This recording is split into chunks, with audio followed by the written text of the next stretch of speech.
Hello বন্ধুরা, তোমরা সবাই কেমন আছো? আশা করি ভালোই আছো। সবাইকে জানাই গুড মর্নিং।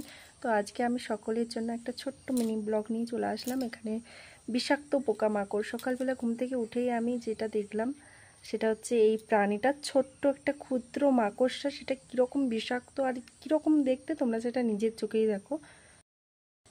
এখানটা দিয়ে একদম জালটা ছাড়ছেই না।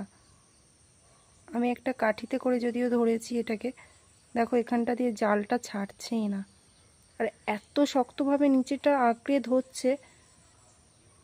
দেখো পেছন দিকটার অবস্থা দেখো, এটা পেছন দিক আর এইটা সামনে দিক। এটা একটা মাকড়সা, তোমরাই বলো কিরকম বিষাক্ত হতে পারে। কি কখনো এরকম মাকড়সা তোমরা দেখেছো? দেখে থাকলে অবশ্যই আমাকে কমেন্ট করে জানিও। তোমরা সবাই সুস্থ থেকো, ভালো থেকো, টাটা। আবার দেখা হচ্ছে অন্য কোনো ভিডিওতে।